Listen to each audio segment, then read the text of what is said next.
Hello, good evening to all. I am audible. Yes, sir.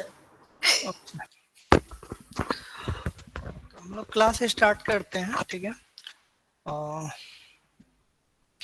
कल हमने आपको बताया था कि फंक्शन कैसे क्रिएट करते हैं, ठीक है। How to create a user defined function and types of user defined function. Okay, user defined function को हम बनाते कैसे हैं और ये कितने टाइप्स के होते हैं। तो कल हम लोगों ने शायद इस पे एग्जांपल भी किया था।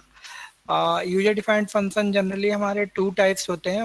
One is the non parameterised function और second is known as the parameterized function. When we pass argument in a function, then we can say the function is a parameterized. If we don't pass any parameter in a function, so we can say that the function is non-parameterized. Okay. तो यहाँ तक हम लोगों ने कल किया था। हमने एग्जाम्पल वाइज देखा था कि पैरामीटराइज और नॉन पैरामीटराइज फंक्शन होते क्या है। तो अभी यहाँ तक में अगर किसी को कोई प्रॉब्लम हो बताओ।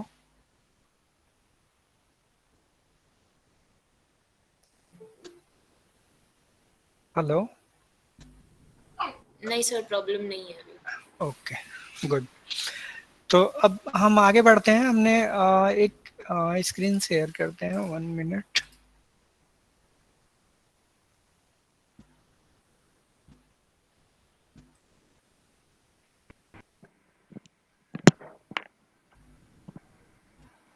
Screen is visual. Yes sir. Hello सभी को स्क्रीन विजुअल है ना? Hello hello hello hello hello Meenakshi, screen visual है? Yes sir, visible. Hello. Okay. तो हम लोगों ने कल फंक्शन स्टार्ट किया था।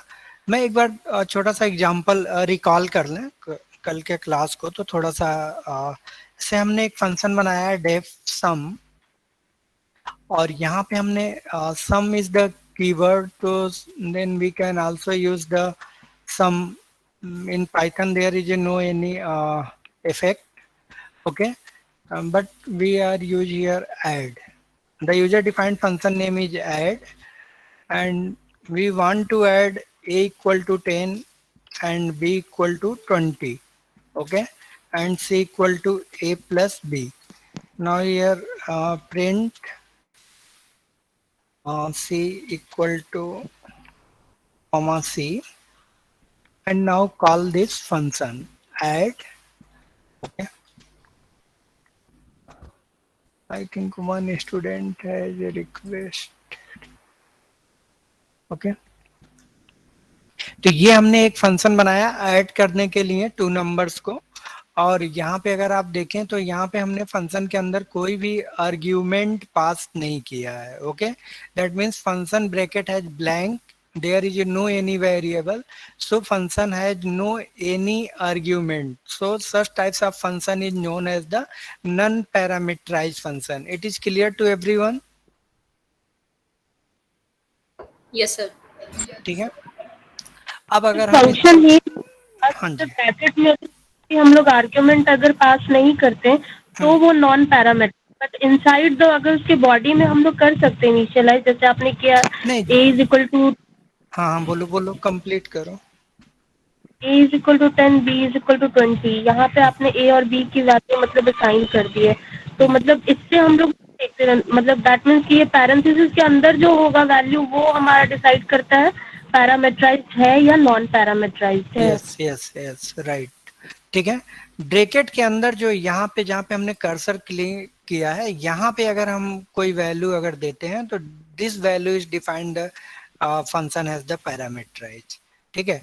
With in okay function what you have write doesn't matter. Okay. Sir ऐसा नहीं हो सकता यहाँ पे ये ए इक्वल टू 10 लिया है आपने और बी इक्वल टू 20, हाँ ये यदि हम ना ले और बाद में जाकर के उसको हम यूज करना चाहें कि ए इक्वल टू बाद में फंक्शन का यूज नहीं कर रहे हैं उस टाइम नहीं, जो बाद में जाके यूज करना चाहेंगे तो फिर हमें उस वैल्यू को इनपुट कराना पड़ेगा ना, वही तो पैरामीटराइज हो जाएगा फिर ना। हाँ तो इनपुट करा देंगे फिर वो नहीं हाँ, आता। Input is a other words and आप कह अच्छा रहे हो मतलब यहाँ पे पैरामीटर पास। जैसे देखो पैरामीटराइज फंक्शन नहीं बनाओगे तो क्या इफेक्ट पड़ेगा ये सुनो। जैसे हम लोग लिखते हैं ना इंट, तो इसके अंदर हम कोई वैल्यू देते हैं तो वो क्या करता है, कन्वर्ट करता है। जैसे फॉर एग्जांपल अगर हमने लिखा a इक्वल टू 3.56 और अब हमने, आप लोग माइक थोड़ा ऑफ कर दो, ठीक है। अगर हमने यहाँ पे लिखा है इंट ए, ओके, तो ये क्या है, यहाँ पे हमने ए लिखा तो ए की जो वैल्यू है उसको हमने यहाँ पे पास किया, तो ये पैरामीटराइज फंक्शन बना हुआ है इंट, तभी यहाँ पे आप कोई वैल्यू दे पाते हो। अगर ये नॉन पैरामीटराइज होता तो जो आप प्रोग्राम के अंदर डिफाइन करके रखे हो वही चलता रहता। बात समझ में आ रही है? Hello, yes sir. ठीक है। तो ये इफेक्ट होता है और कोई विशेष इफेक्ट नहीं है, ओके। सर तो लाइक जैसे हम लोग कभी एम्प्टी एरे या एम्प्टी लिस्ट हम लोग जो असाइन करते हैं और बाद में हम लोग वैल्यू देते हैं, तो क्या वो फिर वो नॉन पैरामीटराइज होगा वो, उसमें? वो हम क्या करते हैं उसमें, जब वैल्यू पास करते हैं तो पैरामीटराइज, लेकिन फंक्शन ही पैरामीटराइज होते हैं, लिस्ट एक डेटा टाइप है ना। Yes sir. फंक्शन ही पैरामीटराइज्ड होते हैं, ठीक है। वेरिएबल थोड़ी ना पैरामीटर, वेरिएबल तो वैल्यू होल्ड करता है ना। Yes sir. ठीक है, अभी अभी क्लियर हो जाएगा, थोड़ा सा जस्ट वेट करो। हाँ। तो ये हमने यहाँ पे a की वैल्यू b की वैल्यू असाइन कर दिया, और जब भी इस प्रोग्राम को रन करेंगे, अभी हमने df1 कर दिया, यूजर डिफाइंड फंक्शन है ये, तो कोई भी नाम आप रख सकते हो। यहाँ पे देखो सम इक्वल टू 30 रिजल्ट हमें मिल गया है, ठीक है। अब अगर हम यहाँ पे सपोज ये वैल्यू नहीं देना चाहते हैं, हम चाहते हैं कि यूजर वैल्यू पास करे, ठीक है यार।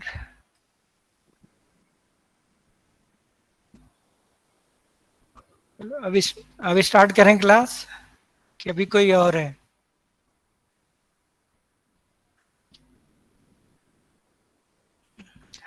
ठीक है, यहाँ पे हमने अभी मैं यहाँ पे अब वैल्यू हमने नहीं दिया है, ठीक है। अब वैल्यू हमने यहाँ पे कर दिया a कॉमा बी, यहाँ पे कर दिया, और a और b की जो वैल्यू है वो यूजर यहाँ से पास करेगा, ठीक है। तो यहाँ से हमने पास कर दिया 10,20, ठीक है। अब देखो इसको रन करते हैं, तब भी 30 आ रहा है, रिजल्ट में कोई इफेक्ट नहीं पड़ रहा है, बट अब हमने इसको पैरामीटराइज फंक्शन बना दिया। तो सपोज अगर आप इस फंक्शन को कहीं बाहर से यूज करोगे, और अब अगर मैं लिखूं यहाँ पे ऐड 10,20, तो वो क्या करेगा, वैल्यू पे एक मिनट इसको रन कर दें एक बार, ठीक है। अब मैं लिखूं यहाँ पे ऐड 10,20, हमें 30 मिल गया। तो डेट मीन्स हमने पैरामीटराइज फंक्शन बनाया था, तो हम यहाँ से उसकी वैल्यू को पास किए हैं और वो अपना वर्क कर रहा है। अभी क्लियर हुआ? हेलो, यस सर क्लियर है। क्लियर है ना? Yes sir. तो पैरामीटराइज फंक्शन ही जनरली बनाए जाते हैं, बहुत कम जगहों पे ऐसा जरूरत होता है। जैसे सपोज हमें कोई मैसेज, हम चाहते हैं कि कुछ प्रोग्राम रन हो तो इनिशियली कुछ वैल्यू आ जाए, तो हमने उस फंक्शन के अंदर पहले से प्री डिफाइंड कुछ वैल्यू डाल दिया, जैसे वो रन होगा प्रोग्राम तो वो मैसेज आ जाएगा। अभी क्लियर हुआ? ठीक है ना। जैसे एक तरह से हम कह सकते हैं, जैसे हम लोग मोबाइल ऑन करते हैं तो इनिशियली कोई मैसेज आता है कि नहीं आता है? सिस्टम डिफाइंड कुछ मैसेज आते हैं ना, यस सर। तो उसको कहीं पे डिफाइन करके वो आप उसमें कोई वैल्यू जाके छेड़ते नहीं हो, उसकी वैल्यू को चेंजेज नहीं करते हो, तो वो एक प्री डिफाइंड है। आपको कुछ लगता है ऐसा कोई मैसेज है जो हमेशा रन हो, जैसे आपका सॉफ्टवेयर ओपन हो तो कुछ वेलकम ऐसे कुछ टाइप का वर्ड है, तो आप उसको एक प्री डिफाइंड फंक्शन बना सकते हो, ठीक है। समझ में आया? Okay sir. सर एक एग्जांपल और बता दीजिएगा, जैसे मुझे एरिया ऑफ सर्कल निकालना है, ठीक है। हाँ तो हाँ मैं हाँ एरिया हाँ। ऑफ सर्कल नाम का एक जो है फंक्शन बना लेता हूँ, उसके बाद उसका जो उसको यूज करते हैं बाद में जाकर के, तो वो एक बार बता दीजिए। नहीं, वो बाद में यूज करेंगे हम लोग। अभी जब मॉड्यूल बताएंगे तब ना, मॉड्यूल एक चैप्टर है, तो मॉड्यूल जो चैप्टर है वो पूरे फंक्शन पे डिपेंड है, ठीक है। तो उस चैप्टर में आएंगे तो हम बताएंगे कि ये फंक्शन के फीचर्स को कैसे हम दूसरे फाइल के अंदर यूज कर सकते हैं। ओके फिर इसके लिए ओके सर। ठीक है, तो बता देंगे, उसका कोई इशू नहीं है, ठीक है। अब सपोज करो, ये देखो, ये जो सी की वैल्यू है, अब इसमें भी थोड़ा सा एक और इसमें थोड़ी सी ट्विस्ट है कि जब हम इसको वैल्यू क्या कर रहे हैं, ए और बी की वैल्यू अब एक्सटर्नल अगर ये एक्सेप्ट कर रहा है, तो किसी की रिक्वायरमेंट भी हो सकती है कि जो ये वैल्यू सम हो रहा है ये फंक्शन के आउटसाइड प्रिंट हो। मेरी बात समझ रहे हो आप लोग क्या कह रहे हैं? जो ये यस प्रिंट सर। हमने किया है ये फंक्शन के इनसाइड प्रिंट किया है। सपोज कोई यूजर चाह रहा है कि जो सी की वैल्यू हो वो उसको कुछ उस वैल्यू पे फर्दर कोई वर्क करना है, तो वो उस वैल्यू को फंक्शन के बाहर प्रिंट करना चाह रहा है, ठीक है। तो अब देखो हमने यहाँ पे प्रिंट किया है, ओके। अब अगर इसको हम रन करेंगे तो ये एरर देगा, कॉल भी नहीं कर सकते। कॉल तो चलो कर देते हैं, हमने कॉल कर दिया 10,20, ठीक है।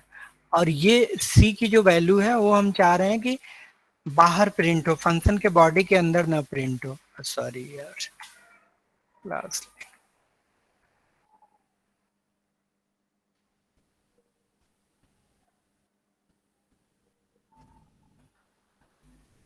ऐड 10,20 और हम चाह रहे हैं कि जो सी की वैल्यू है वो बिल्कुल बाहर प्रिंट हो, ठीक है।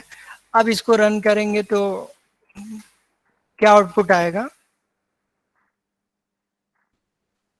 एरर बताएगा सर, क्योंकि यहाँ पे कुछ भी आपने नहीं सर। ये तो डिफाइन कर दिया है कि C equal to A plus B होता है, लेकिन उसे वो कैलकुलेट करने के बाद करेगा क्या वो नहीं बताया ना। सी की वैल्यू तो ए प्लस बी आ रहा है ना। हाँ वो आ रहा है, बट उसके बाद पर सर हमने सी को कॉल नहीं किया अभी, मतलब प्रिंट फंक्शन सी नहीं होगा ना, फिर आपने प्रिंट का फंक्शन नहीं डाला उसके अंदर। जो यहाँ पे सी हम लोग यूज कर रहे हैं, ठीक है, ये क्या है, ये एक अब एक वेरिएबल हो गया, इसके लिए आएगा वेरिएबल सी नॉट डिफाइंड, ठीक है। क्योंकि ये सी की वैल्यू सिर्फ इसका स्कोप इसी के अंदर है, ठीक है। तो अब अगर मैं इसको रन करूं तो एरर यही आएगा, name C is not defined, ठीक है। अब हमें करना क्या होगा, फंक्शन जैसे एक्सटर्नल वैल्यू एक्सेप्ट कर रहा है 10 और 20 को, जैसे हम फंक्शन के बाहर से डिफाइन कर रहे हैं, उसी तरह से हम फंक्शन के अंदर की भी वैल्यू को बाहर रिटर्न करते हैं। तो एक सबसे इंपॉर्टेंट कीवर्ड यूज होता है रिटर्न। सुना है किसी ने रिटर्न कीवर्ड? हेलो? हाँ सर कल आपने दिखाया था सर। मेरी आवाज इको कर रही है क्या? हाँ, आपकी आवाज इको, देखो इको आवाज एक ही तरीके से कर सकता है अगर आप दो जगह ज्वाइन किए हो सेम आईडी से। नहीं सर, एक्चुअली मैं दो दिन से बेसमेंट में बैठा था ना, इसलिए मुझे लगा इशू आ रहा है, थोड़ा ऊपर आ जाएगा, इसलिए आपसे पूछ रहा नहीं, था। कुछ आपके आसपास कुछ है जहाँ से, मतलब जैसे दो लोग अगर एक ही साथ वो करते हैं ना, जैसे कोई और भी कुछ ज्वाइन किया हो, स्पीकर ऑन हो, तो फिर उससे होता है। और सर कभी कभी नेट चला क्योंकि जाता है ना, ये लैपटॉप का वाईफाई बंद हो जाता है तो फोन से भी। आप हेडफोन यूज करते हो या डायरेक्ट लैपटॉप के स्पीकर से?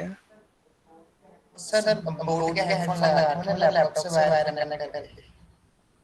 अच्छा, थोड़ी सी यार आप ही की आवाज पता नहीं क्यों इको जनरेट कर रही है। चलो ठीक है, हाँ सर कोई इसमें तो भाई प्रॉब्लम हो तो आप मैसेज करके पूछ लेना, ठीक है। बाकी लोगों ओके को सर। नहीं इको जनरेट हो रहा है, हम ही को may be. Others student also getting same? Yes sir. No sir, no sir. No sir Lalit की आवाज इको हो रही है। हाँ, हो रही है ना। बाकी लोगों की तो नहीं हो रही है ना। हाँ, बाकी किसी का नहीं हो रहा है। Voice is everyone very clear voice. Lalit, कोई भी क्वेश्चन हो पूछ लेना, या आप बोलोगे तो दूसरा तो शेयर कर ही देगा। Okay sir. तो अब यहाँ पे क्या करता है, फंक्शन से हम वैल्यू को रिटर्न करते हैं, ठीक है। फंक्शन से वैल्यू को, जैसे ये अपना काम कर लिया, इसके बाद हमने यहाँ पे लिख दिया रिटर्न सी। तो जो भी सी की वैल्यू होगी वो रिटर्न हो गई। तो अब आप ऐसे समझो, थोड़ा सा इसको दूसरे तरीके से समझो। जैसे 10 वैल्यू यहाँ से पास हो रही है, ए के अंदर जा रही है, वैसे ही सी वैल्यू जब यहाँ से पास होगी तो यहाँ पे कोई वेरिएबल चाहिए उस वैल्यू को होल्ड करने के लिए। तो इस फंक्शन को हम डायरेक्ट ऐसे ना लिख के, फिर इस फंक्शन को हमें किसी वेरिएबल के अंदर स्टोर कराना पड़ेगा। जैसे हमने लिखा x इक्वल टू एड 10,20। तो इसका मतलब क्या हो गया, 10 और 20 को ऐड करके जो भी रिजल्ट होगा वो x में आ जाएगा। और अगर अब हम यहाँ पे लिखेंगे x, then we will get the sum of a and b। अभी क्लियर हुआ कि नहीं किसी को? हेलो। सर इसका आउटपुट एक बार सर शो कर दीजिए।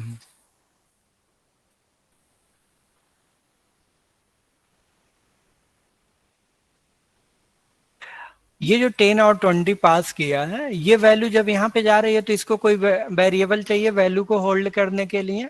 उसी तरह से जब सी की वैल्यू वापस यहाँ पे आएगी, जब फंक्शन कॉल करेंगे तो इस वैल्यू को होल्ड करेंगे। तो हमने यहाँ पे x लिखा है, कोई भी लिख सकते हो, y z जो भी आप लिखना चाहो। तो ऐड मीन्स ये, अभी ये देखने में भी लग रहा है कि 10 और 20 पास किया तो इसका सम हमें x मिल गया। Suppose anyone read Microsoft Excel, तो आप वहां पे क्या करते हो, इक्वल करके फार्मूला लगाते हो सम 10, 20, 30। तो आपको क्या करता है, वो रिजल्ट रिटर्न कर देता है। करता है कि नहीं?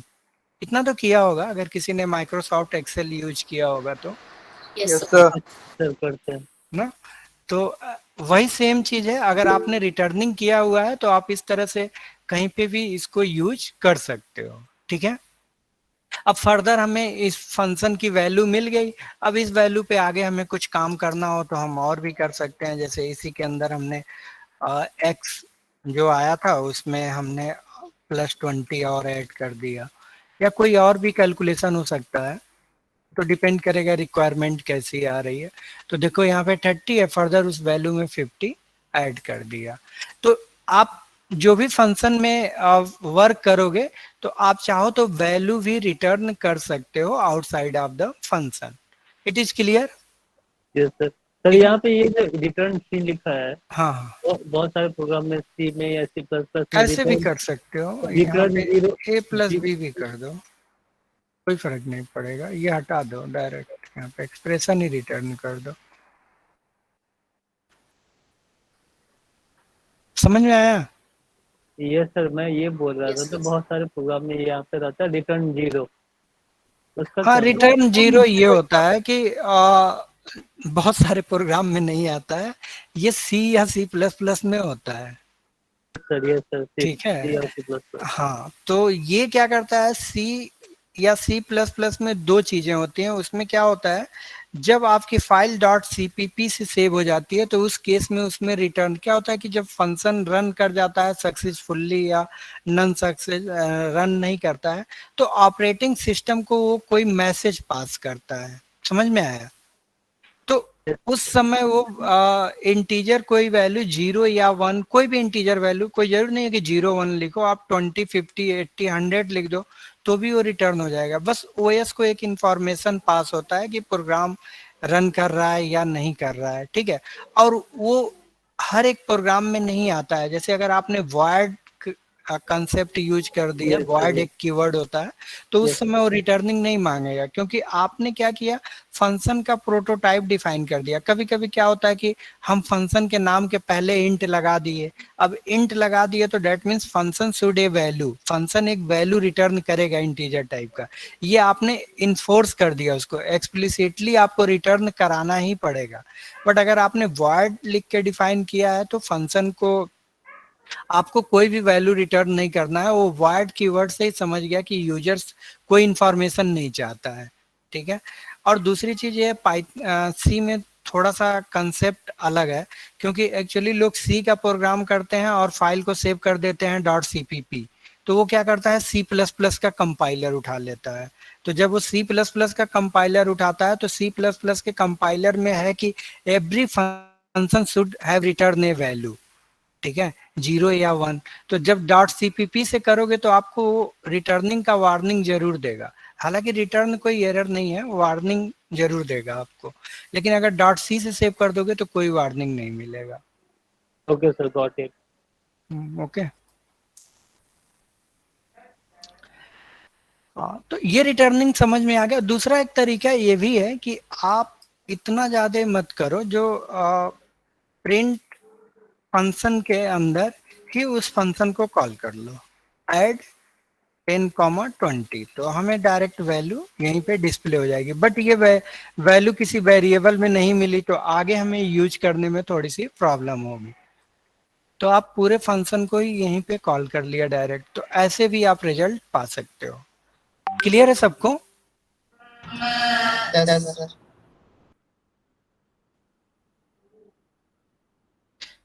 क्योंकि फंक्शन समझना बहुत जरूरी है, क्योंकि अभी आगे आप ऊप्स पढ़ोगे, ऊप्स में भी फंक्शन यूज होगा, अभी मॉड्यूल बताएंगे तो वहां पे भी फंक्शन यूज करेंगे, तो हमें सारी चीजें इसकी समझ में आनी चाहिए। अब क्लियर है ना सबको? Yes sir, got Yes, it. sir.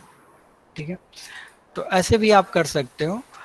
अब थोड़ा सा कुछ इसका थ्योरेटिकल देखते हैं, क्योंकि अभी इसमें उतने पॉइंट्स मुझे भी याद नहीं आ पाते हैं, तो मैं भी कुछ छूट ना जाए, तो साथ में हम लोग, तो जो अब हम बता दिया हमने रिटर्न टाइप, आप वैल्यू रिटर्न कर सकते हो, इजीली रिटर्न कर सकते हो, रिटर्न में ही एक्सप्रेशन लिख दो तो भी वैल्यू रिटर्न हो जाएगी।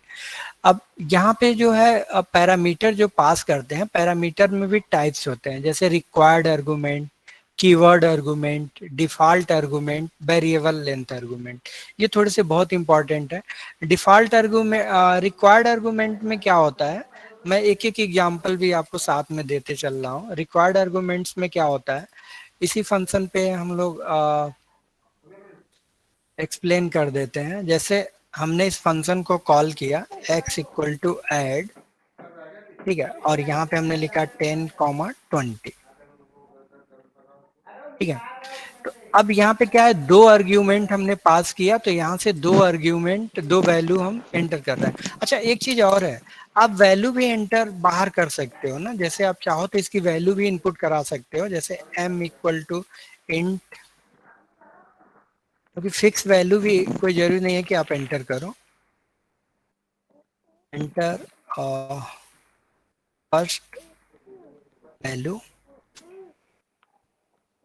And n equal to int input,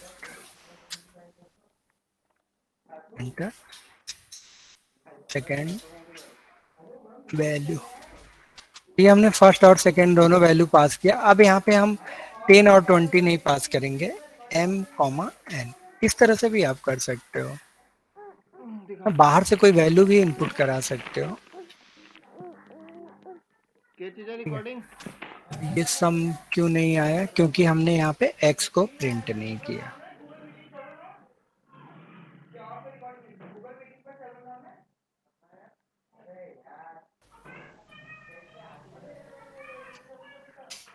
समझ में आया कि नहीं ये? Hello? Yes Yes, sir, sir. समझ गए। हाँ, हम वैल्यू बाहर से भी इनपुट कर सकते हैं, ठीक है। अब मैं बता रहा था आपको रिक्वायर्ड आर्गुमेंट का क्या कंसेप्ट होता है। रिक्वायर्ड आर्गुमेंट का ये होता है, जितने पैरामीटर्स आपने यहाँ पे दिए हैं उतनी वैल्यू आपको यहाँ पे पास करनी होगी। जैसे हमने यहाँ पे 2 दिया है, 2 ए एंड बी है, तो ए एंड बी की m and n value pass कर रहे हैं। It is clear? Yes sir, दो वेरिएबल है तो दो हाँ वेरिएबल यूज करो। हाँ, अगर सपोज यहाँ पे हमने एक वेरिएबल और दे दिया तो ये आपका तुरंत एरर दे देगा, इसी को बोलते हैं रिक्वायर्ड आर्गुमेंट। देखो आ गया, missing one required positional argument. Clear है? Yes sir, clear. ठीक है, आप एक काम कर सकते हो, जैसे मान लो आपने c इक्वल टू यहाँ पे 0 लिख दिया, ठीक है, और यहाँ पे लिखा है a प्लस बी प्लस सी, ठीक है, और मान लो अब इस केस में हमने क्या किया, m और n केवल वैल्यू पास किया, तो बाय डिफॉल्ट ये c की वैल्यू को 0 ले लेगा। कुछ समझ में आ रहा है कि नहीं? यस सर, आ रहा है। Yes sir. अब जैसे यहाँ पे इसको थोड़ा सा बंद करते हैं। ये देखो हमने रन किया 25 एंड 25, सी की वैल्यू नहीं दिया, तो तब भी हमारा रिजल्ट ये क्या कर दिया, डिस्प्ले कर दिया। ओके, अब मान लो अगर हमने यहाँ से सी की कोई वैल्यू रिटर्न की होती, 20 पास किया होता, तो फिर ये 20 को ऐड कर देगा उसमें, फिर 0 नहीं ऐड करेगा। अब रिजल्ट कुछ और आ जाएगा, 25 एंड 25, 50 और प्लस 20, 70। ये समझ में आ रहा है ना आप लोगों को? Yes sir. ठीक है, Yes, sir. तो ये हम लोग ऐसे सेट कर सकते हैं। जैसे एक मेथड और है, जैसे सपोज हमने यहाँ पे लिया डेफ डिस्प्ले, एक फंक्शन बनाया और यहाँ पे लिखा msg इक्वल टू, नहीं यहाँ सपोज हमने लिखा नेम इक्वल टू, और इनवर्टेड कामा में लिख दिया पाइथन। ठीक है, और ये हमने लिखा है यहाँ पे प्रिंट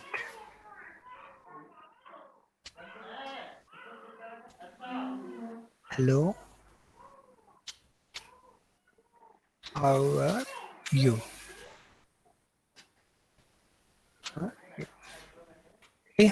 ये एक फंक्शन बना दिया इसके अंदर, और इसमें एक मैसेज बस लिखा है। अब सपोज हम यहाँ पे आ गए और हमने इस फंक्शन को कॉल किया, तो यहाँ पे हमने लिखा डिस्प्ले, और यहाँ पे हमने नाम लिखा, कोई नाम पास कर दिया रवि। अब इसको रन करते हैं, तो यहाँ पे कॉमा करके नेम भी प्रिंट करना, नेम। तो अब इसको रन करते हैं, तो ये देखो मैसेज आ रहा है hello how are you Ravi. ठीक है, बट अगर कोई आया और उसने क्या किया, डिस्प्ले फंक्शन को बिना आर्गुमेंट के साथ कॉल कर दिया, तो इसमें क्या गया, hello how are you Python. By default ये नेम क्या ले लिया, पाइथन। अभी क्लियर हुआ? सर एक बार और बता देंगे?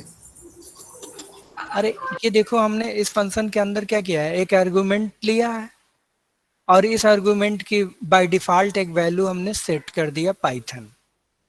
It is clear? अब यहाँ से जैसे ही हम नाम पास कर रहे हैं, तो ये वाला नाम रिप्लेस हो जाएगा, नेम के अंदर जो नाम हमने यहाँ से पास किया है वो पड़ेगा। ठीक है, सपोज हमने नाम पास करना भूल गए, तो बाय डिफॉल्ट जो नाम यहाँ पे रहेगा वो आ जाएगा। ओके सर, समझ गया। ठीक है, ये आप लोग ऐसे समझो, जैसे आप कोई फॉर्म भरते हो और उसमें ऑनलाइन कोई फॉर्म भरते हो, तो जब तक आप फॉर्म नहीं भरते हो तो डिफॉल्ट कोई वैल्यू रहती है। जैसे ही आप कोई नई वैल्यू उसमें इंसर्ट करते हो तो क्या करता है, पहली वैल्यू ओवरराइट हो जाती है। समझ में आया? जी सर। Yes sir. तो Yes, वही sir. चीज है ये। ठीक है, नेक्स्ट, तो ये हम लोगों ने यहाँ पे अभी दो, एक तो रिक्वायर्ड आर्गुमेंट देख लिया, रिक्वायर्ड आर्गुमेंट्स क्या होता है, और इसमें डिफॉल्ट आर्गुमेंट जो ये वाला था, ये हमने दो बता दिया, दो टाइप्स हमने बता दिया। रिक्वायर्ड आर्गुमेंट, रिक्वायर्ड आर्गुमेंट का मतलब ये होता है कि जितना आप फंक्शन के डिफाइंड में लिखोगे वेरिएबल, उतनी वैल्यू आपको पास करनी होगी। और डिफॉल्ट में क्या होगा कि अगर आपने कोई वैल्यू पास किया तो वो वैल्यू ओवरराइट कर देगा, और अगर आपने कोई वैल्यू पास नहीं किया तो बाय डिफॉल्ट जो लिखा रहेगा वो आ जाएगा। जैसे इस वाले एग्जांपल से थोड़ा और क्लियरिटी आ जाएगी।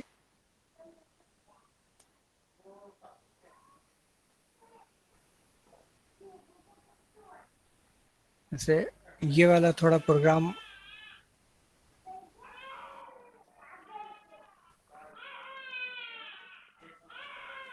इसको कमेंट बना देते हैं।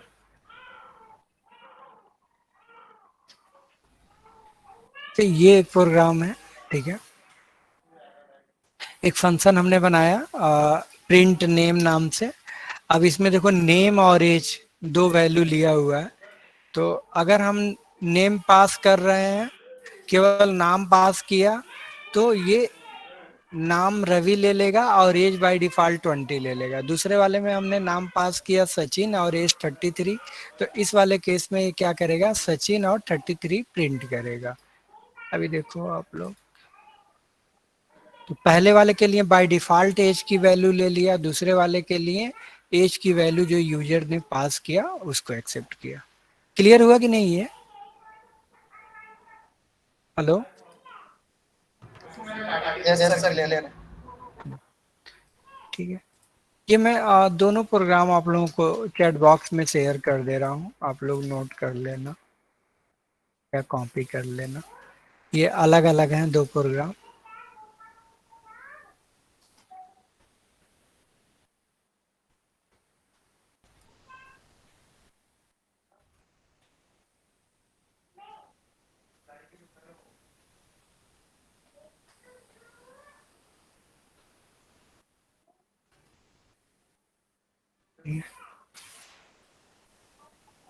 नेक्स्ट आते हैं, सेकंड था कीवर्ड आर्ग्यूमेंट। कीवर्ड आर्ग्यूमेंट बहुत इंपॉर्टेंट है और ये थोड़ा सा प्रैक्टिकली थोड़ा इसको समझना होगा, कीवर्ड्स आर्गुमेंट का क्या मतलब है।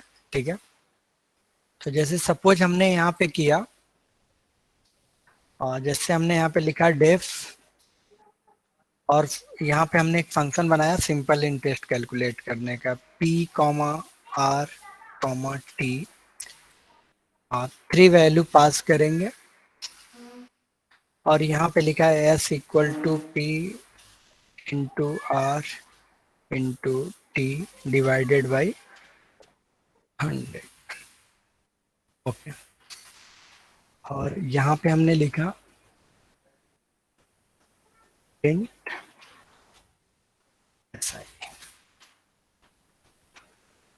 ठीक है, और इस फंक्शन को हम यहाँ पे कॉल कर रहे हैं। तो यहाँ पे हमने 20,000 लिखा, यहाँ पे हमने 10 लिखा, यहाँ पे हमने 5 लिखा। सर प्रिंट ऐसा ही करेंगे, ऐसा करेंगे? सॉरी सर प्रिंट ऐसा ही करेंगे? नहीं, यस करेंगे। ठीक है, तो ये हमने अभी इतना काम किया। तो अगर आपसे पूछा जाए कि what is the value of p, what is the value of r, what is the value of t, तो आप क्या बताओगे?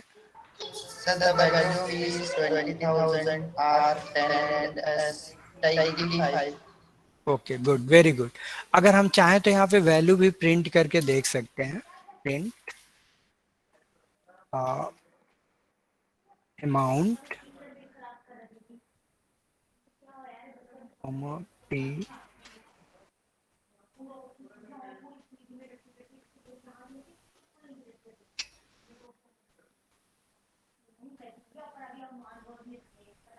और यहाँ पे करते हैं रेट एंड टाइम।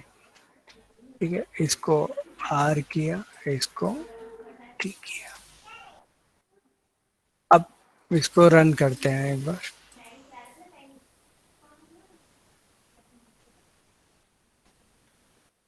तो रेट, अमाउंट, रेट और टाइम आ गया। ठीक है, अब हमने यहाँ पे थोड़ा सा काम दूसरे तरीके से कर दिया, 10 और यहाँ पे लिख दिया 20,000। अब क्या रिजल्ट आएगा?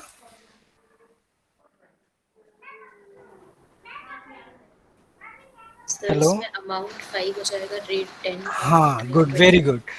ये बहुत बड़ा, क्योंकि यहाँ पे हमारा जो एक्सप्रेशन है, एक्सप्रेशन मीन्स जो ये हमने सॉल्व किया है इसको, यहाँ पे आप देखो PRT, तो आपको पता है, आप लोगों ने मैथ पढ़ा होगा, कम्युनिकेटिव लॉ, उसमें क्या होता है, A क्रॉस B और B क्रॉस A दोनों क्या होते हैं, सेम होते हैं, पता है ना सबको? Yes sir. Yes sir. ठीक है, तो अगर यहाँ पे हमारा P की वैल्यू पहले आ जाए, चाहे R की वैल्यू आ जाए, चाहे T की वैल्यू आ जाए, इससे कोई इफेक्ट पड़ेगा क्या प्रोग्राम पे?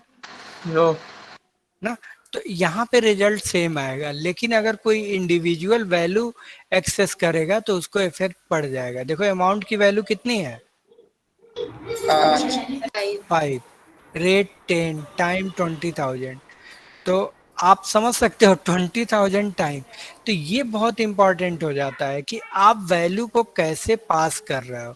तो इसके कहने का मतलब ये होता है कि अगर आप चाहते हो कि अमाउंट की वैल्यू पी रहे, तो आप यहाँ पे उसके नाम के साथ लिखो पी इक्वल टू इतना, आर इक्वल टू इतना, और पी इक्वल टू जो भी वैल्यू है। इससे कोई फर्क नहीं पड़ेगा, इससे आप सीक्वेंस चेंज कर दोगे। लेकिन बाय डिफॉल्ट अगर वैल्यू आप लिखोगे तो पहली वैल्यू पहले वेरिएबल में, दूसरी वैल्यू दूसरे में। अब समझ में आया कुछ प्रॉब्लम? जी जी सर। अब देखो वैल्यू सही हो गई, तो इसी को हम बोलते हैं कीवर्ड्स आर्ग्यूमेंट। क्लियर है सबको? कीवर्ड्स आर्ग्यूमेंट क्लियर हुआ सबको? Yes sir. ठीक है। मतलब कीवर्ड जो है तो देखो मतलब बता देना पड़ता है कि ये इसका वैल्यू होगा वही। हाँ हाँ हाँ जी, हाँ जी, बिल्कुल बिल्कुल। ठीक है। आप इसमें चाहो तो वो कर सकते हो, आप दोनों मिक्स करके रख सकते हो। जैसे यहाँ पे 10 कर दिया, कॉमा 5 कर दिया, ठीक है, और ऐसे लिख दिया p इक्वल टू, तो भी ये चल जाएगा। सॉरी सॉरी सॉरी, सर अभी नहीं चल चल चल चल चल।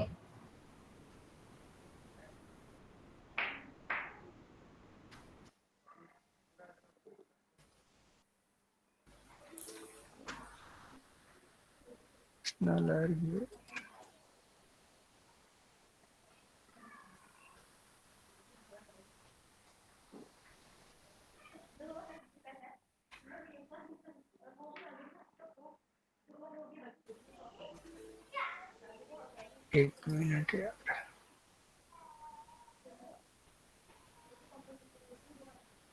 ये था हमारा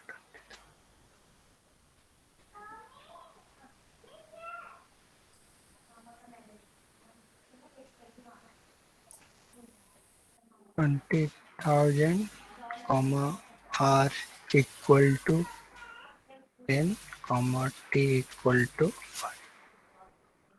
ऐसे भी हम लोग इसको चाहे तो कर सकते हैं। पहली वैल्यू बाय डिफॉल्ट हमने सेट कर दिया, और आर और टी को यहाँ पे अपने अकॉर्डिंग सेट कर सकते हैं। मतलब ये कह रहा है कि जिस वैल्यू को आप चाह रहे हो बाय डिफॉल्ट जाए, उसको आप पहले लिख लो, उसको कीवर्ड्स आर्गुमेंट के साथ लिखने की जरूरत नहीं है। बाकी इन दो वैल्यू को आप अपने हिसाब से सेट कर सकते हो। दोनों जगह 5 लिख दिया है। ये समझ में आया कि नहीं? आ गया सर। ना, ऐसे भी हो सकता है, मिक्स भी हो सकता है, कोई जरूरी नहीं है।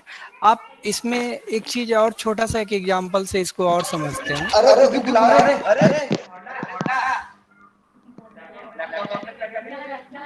ये माइक ऑफ कर दो यार किसी का। ललित भाई ऑफ कर दो माइक, तेरे इको बज रही बहुत ज्यादा।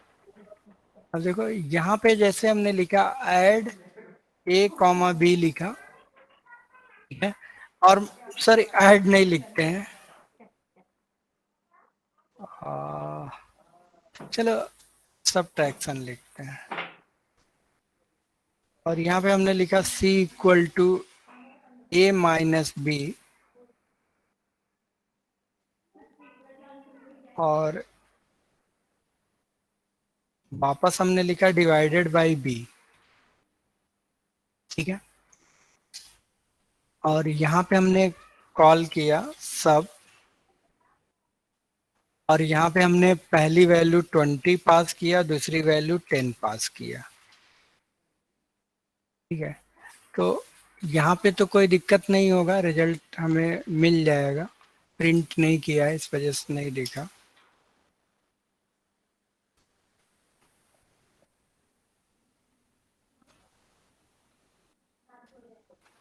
यहाँ पे इजली हमें रिजल्ट मिल गया 1.0। बट अगर हम कहीं इसको ऐसे कर दिए 10 और 20, तो रिजल्ट हमारा फिर क्या हो जाएगा, इस नंबर के अकॉर्डिंग आएगा। लेकिन हम चाह रहे हैं कि ए की वैल्यू ही 20 रहे। तो अभी देखो इसके अकॉर्डिंग रिजल्ट माइनस में चेंज हो गया, तो कितना बड़ा इफेक्ट हो गया। तो अगर हम चाहें तो इस तरह से इसको लिख सकते हैं v equal to 10 and a equal to 20।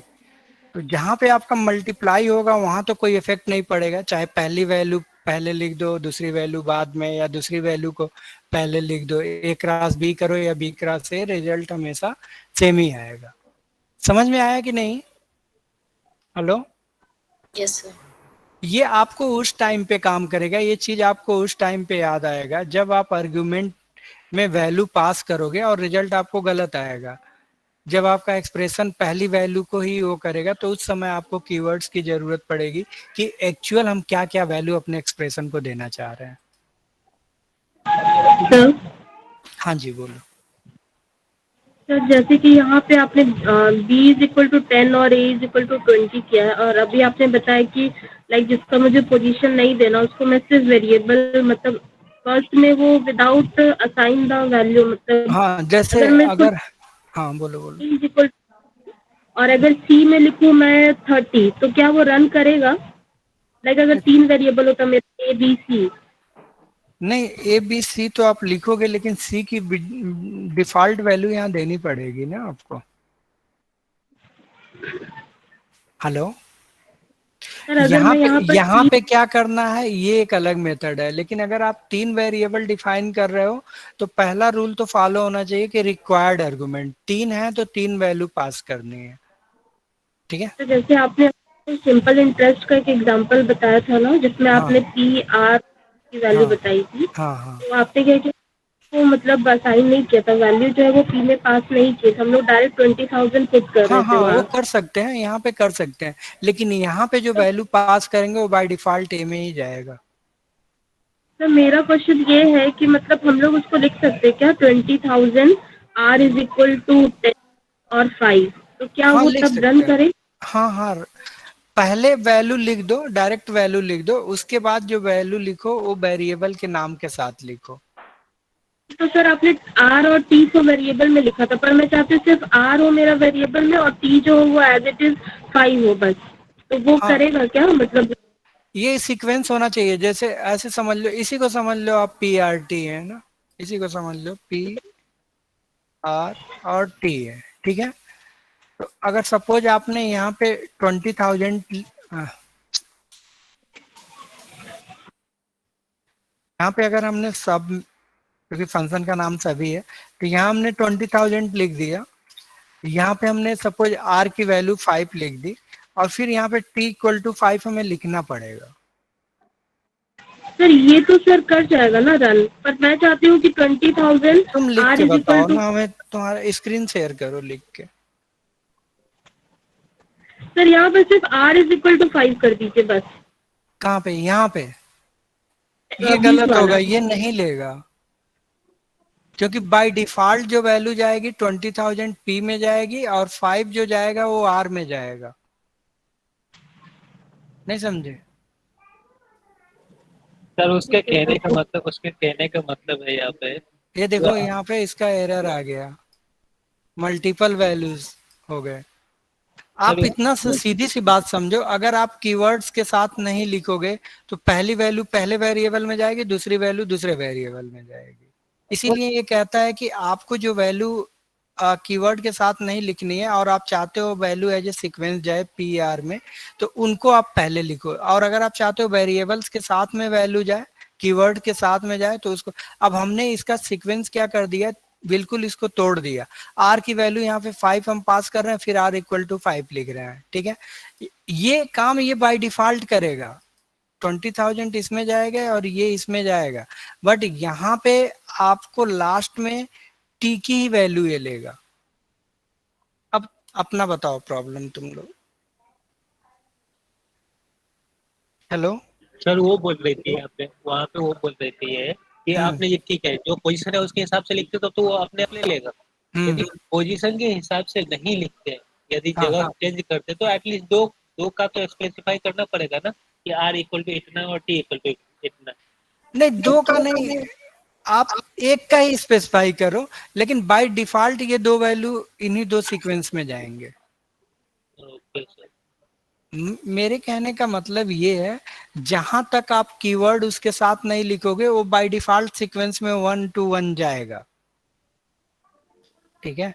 अब जैसे सपोज यहाँ पे अगर मैं लिख दूं आर इक्वल टू 5 और फिर मैं यहाँ पे अगर ऐसे इस तरह से दे दूं कॉमा 10, तो ये भी एरर देगा, क्योंकि वो कहता है कि जितने डिफॉल्ट वैल्यूज हैं उनको एक तरफ रखो लेफ्ट साइड, और जो डिफॉल्ट वैल्यूज नहीं है उनको राइट साइड में रखो। ये भी एरर आएगा। देखो अभी प्रॉब्लम सॉल्व हुआ कि नहीं? सर यस अगर सर, यस सर। 20,000 रख दे और R इज इक्वल्स टू 5 और T इज इक्वल्स टू 10 करे तो ये रन करेगा क्या नॉर्मल? फिर से बोल लो। सर जैसे 20,000 को ऐसे ही रख के R is hmm. Equals to 5 रखा, T इज इक्वल्स टू 10 करते तो ये हाँ वो तो नॉर्मली रन रन कर करेगा? जाएगा, वो तो कर जाएगा, वो तो किया ही था। ठीक है। Thank you, sir. ये तो किया ही था, ये तो कर जाएगा। ठीक है, यहाँ पे हम लोग काम ही थोड़ा सा अगर इस तरह से करें ना, P into R into T, अभी तो पता चलेगा ना रन हो रहा है कि नहीं। तो ये तो रन कर जाएगा, इस पे एरर नहीं आएगा। अब सी है कहीं पे, यहाँ पे एस है। आई थिंक समझ में आ गया होगा। Yes sir. ठीक है। Yes, sir. यहाँ पे आप लोग इस एग्जाम्पल में भी देख लो। आप लोग जो स्लाइड शेयर करते हैं उसको आप लोग पढ़ते नहीं हो, एक बार आप लोग जरूर पढ़ो तो सारी चीजें, क्योंकि मेरा जो स्लाइड है या जो मैं देता हूँ आपको स्टेप बाय स्टेप ही मतलब पूरा समझ में आ जाएगा। जैसे ये देखो यहाँ पे हमने लिखा है टू 20,000 रेट और टाइम, तो ये गलत इसलिए हुआ है क्योंकि प्रोग्राम में जो वेरिएबल है PTR है, और यहाँ पे जो यूजर ने लिखा है रेट पूरा लिख दिया है, तो ये भी गलत है। आपका एग्जैक्ट वही वेरिएबल नेम होना चाहिए जो आपने ऊपर डिफाइन किया है। क्लियर? हेलो? बट अगर इस फंक्शन अगर असाइन कर तो ये ले लेगा ना सर? कैसे लेगा? आपने यहाँ पे जो नाम लिखा है PTR लिखा है ना, और जो यहाँ पे नाम लिख रहे हैं रेट लिख रहे हैं। Okay sir. अपने एग्जाम्पल पे ही आ जाओ। अगर मैं यहाँ पे रेट लिख दूं तो कैसे हो लेगा? आपको भी पता है कि वेरिएबल का नाम सेम होना चाहिए। देखो एरर आ गया, रेट। समझ में आया? Yes sir. Yes sir. ठीक है, नाम सेम होना चाहिए, तभी तो वो कीवर्ड है, इसीलिए तो उसको कीवर्ड आर्गुमेंट बोला गया है। आप तो नाम ही चेंज कर दोगे तो फिर कहाँ काम करेगा। ठीक है, तो ये 2-3 केसेज हैं, हमने इसमें एग्जांपल्स दिया हुआ है। ठीक है, एक होता है डिफॉल्ट आर्ग्यूमेंट। डिफॉल्ट आर्ग्यूमेंट तो हम लोग कर ही चुके हैं, समझ लिए। एक होता है variable length argument. Variable length argument क्या होता है, ये थोड़ा सा हमें समझना पड़ेगा। जैसे एक छोटा सा एग्जांपल यहाँ पे करते हैं। डेफ डिस्प्ले नेम, और यहाँ पे लिखा प्रिंट नेम। अब मैं इस फंक्शन को कॉल कर रहा हूँ डिस्प्ले को, और इसके अंदर हमने नेम लिखा रवि। ये फंक्शन रन करेगा? हेलो? Yes sir. ये फंक्शन रन करेगा, इसमें कोई एरर नहीं है।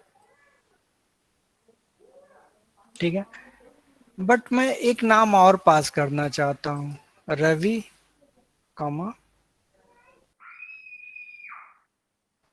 रवि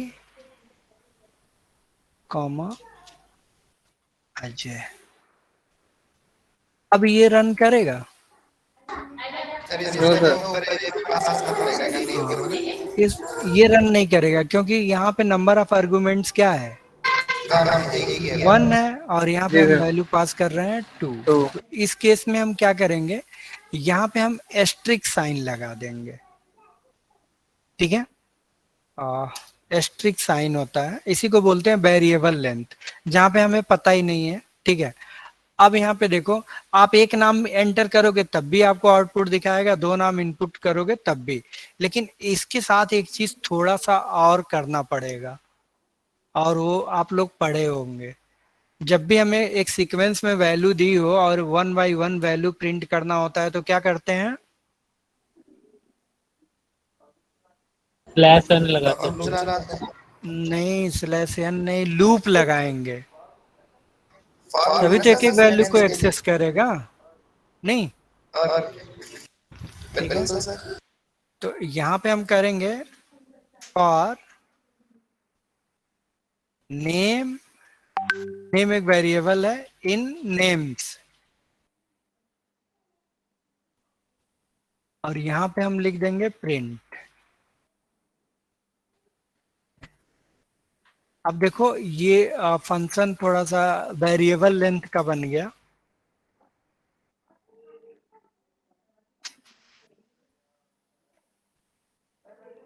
यहाँ पे सर सिर्फ वैसे स्टार जो लगाया है ना आपने, सर ये जो स्टार लगा इसका मतलब क्या है? स्टार मतलब ये है कि the variable has not decided that the how many numbers of value will be come in this variable. अच्छा मतलब हमें पता नहीं है कितने भी नाम आ सकते हैं नीचे, है ना सर? हाँ, इसमें कितने वैल्यू आएंगे वो हमें नहीं पता, हमने इसको डायनेमिक एलोकेट कर दिया। समझ में आया? आगे हाँ। और अब ये हमने डिस्प्ले को कॉल किया, यहाँ पे हमने यही हम उसमें फंक्शन ओवरलोडिंग में भी यही पढ़ाएंगे, ठीक है, क्योंकि ये दोनों का सेम एग्जाम्पल है।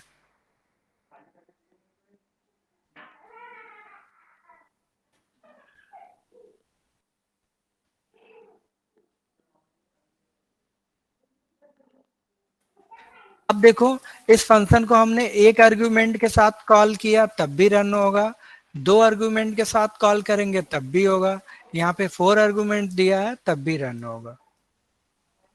अब कोई सिंटेक्स एरर ना हो। नेम्स इज नॉट, इसको हम नेम्स कर दे रहे हैं, दोनों वेरिएबल सेम हो गए थे। तो देखो रवि आया, फिर ये वाला रन हुआ, ठीक है। ये समझ रहे हैं कि नहीं आप लोग? सर अगर मैं स्टार लगाकर हमारा काम कर रहा है तो सर ये लूप चला रहा है? नहीं यार, यहाँ पे वैल्यू हमारी मल्टीपल आ रही है तो लूप तो चलाना ही पड़ेगा, बिना लूप के कैसे निकाल लोगे? सर मतलब स्टार लगाकर काम नहीं चलेगा अकेला, नीचे से लूप भी लगाना पड़ेगा, है ना?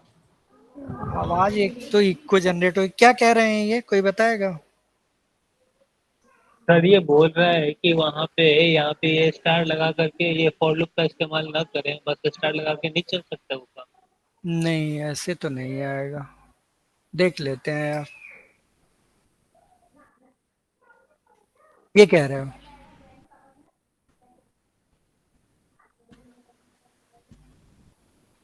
ना,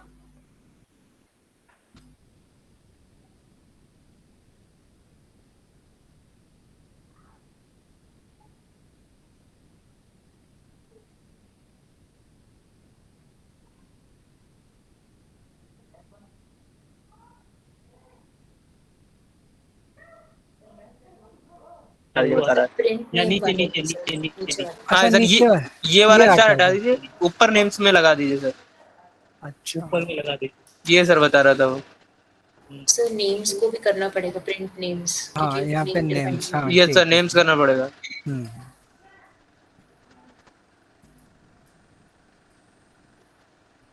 सर हो तो रहा है यही बोल रहा है। सर, पर लाइन वाइज नहीं आ रहा है इसमें, ये है। नहीं ये वो कर दिया ना, लिस्ट बना लिया है। जी यस हाँ sir. Sorry, tuples, yes sir, yes sir, हाँ सर। टपल्स बना लिया ना, ये तो रिजल्ट टपल्स के फॉर्म में आ गया ना। Yes sir. हाँ और सर ठीक है, लाइन बाई कर लाइन आ सकते रहा हो, था। कर सकते हो आप, ठीक है, कोई इशू नहीं है, बट अगर मैथमेटिकल कैलकुलेशन आ गया तो फिर कैसे करेंगे? जैसे मान लो अभी हमने ऐड करने के लिए जो प्रोग्राम बनाया था, 2 आर्गुमेंट ही पास कर रहे थे, अब हम एक ऐसा फंक्शन बना दें कि 2 आर्गुमेंट पास करें तब भी सम करें, 3 करें तब भी, 4 करें तब भी ना। ललित मोहन ठीक है, ऐसे भी कर सकते हो। क्लियर? जी सर, वो सर आपने बोला था ना इसकी जगह वैसे हो सकता है। आप हाँ मतलब आपने स्टार लगा दिया तो इसका मतलब है कि आपके मल्टीपल आर्गुमेंट्स में जो इनपुट आ रहा है वो पास हो सकता है। हाँ हाँ, ठीक है। एक दूसरा एग्जांपल भी देख लेते हैं इसका।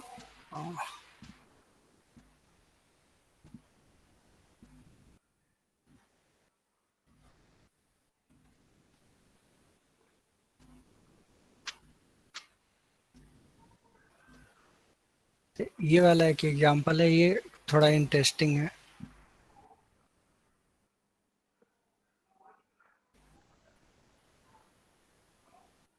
देखो डेफ ऐड एडर नाम का एक फंक्शन बनाया, एडर की जगह पे ऐड भी लिख सकते हो, कोई वो नहीं है। यहाँ पे हमने एस्ट्रिक नेम लिखा सम इक्वल टू 0। अब यहाँ पे देखो आप, हमने लूप चला दिया फॉर एन इन नम, एक एक नंबर को निकालता रहेगा और यहाँ पे ऐड करता रहेगा। तो अब आप यहाँ देखो 3,5 किया है, उसका भी सम निकालेगा। 4,5,6,7 दोगे तब भी निकालेगा। 1 2 3 5 6 दोगे तब भी निकालेगा। This is the general purpose function, fix नहीं है। ये समझ में आया कि नहीं? ये तो आसान है। सर इसका आउटपुट हाँ एक बार देख लेते हैं और आउटपुट। पहले 3,5 8 रिजल्ट आ गया, फिर 4 5 आपका 9 6 15 एंड 7 22 एंड 3 3 6 5 11 6 70। समझ में आया कि नहीं? मान लो एक हम Yes, और sir. इसके आर्गुमेंट्स को बढ़ा दें ना? जैसे हम इसमें चाहते हैं और भी ऐड करें। सर फॉर एन समझा दीजिए। हाँ? जहाँ पे लूप चल रहा है सर, एक बार ये लाइन बता दीजिए। सर एन क्या काम कर रहा है इसमें, ये पूछ रहा है वो। और अरे n in name plus in sum plus. Membership operator नहीं पढ़े हो क्या? तो वेरिएबल है भाई, वेरिएबल है। एन वेरिएबल है, उसमें से पहली वैल्यू दूसरी वैल्यू सर्च कर रहा है, यहाँ पे सम करता जा रहा है। जब तक इसमें नंबर में वैल्यू रहेंगे एक एक वैल्यू को यहाँ पे रखता जाएगा। Sum equal to sum plus n, ये क्या कर रहा है, उसी पे ओवर राइट कर रहा है। अगर इसी को लूप में प्रिंट कर देंगे तो 1 बाई 1 वैल्यू दिखनी शुरू हो जाएगी। नहीं समझ में आया? आ गया सर, आ गया। आ गया ना? अब एक छोटा सा और कंसेप्ट है इसके अंदर, वो भी कंप्लीट कर लेते हैं। लोकल और ग्लोबल वेरिएबल का। तो आप लोगों को पता है what is the local and global variable? No, sir. ठीक है, देखो एग्जाम्पल से ही समझते हैं, उससे ज्यादा अच्छे से समझ में आ जाएगा क्या होता है। जैसे सपोज करो, पहले सर उसके बारे में बता दीजिए, उसको सर एग्जांपल बताइए। लोकल का मतलब ये होता है कि एक ही जिस बॉडी के अंदर आपने उसको डिक्लेयर किया सिर्फ वहीं पे काम करे। ग्लोबल का मतलब पूरे फाइल के अंदर काम करे। समझ में आया? फाइल के बाहर भी अगर कोई यूज करना चाहे तो उस वैल्यू को यूज कर सके। जैसे फॉर एग्जांपल, जैसे हमने यहाँ पे लिखा डेफ और यहाँ पे हमने लिखा डिस्प्ले डिस्प्ले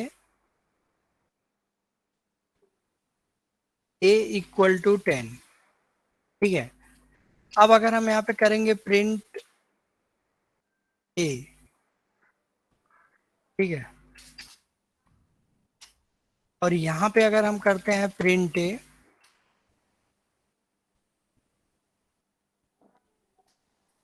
ये वाली वैल्यू तो आपको पता ही है कि जब कॉल करते हैं तभी रन करता है, तो यहाँ पे कॉल भी कर ले रहा है। अब ये देखो इसमें ग्लोबल और लोकल का क्या कंसेप्ट है।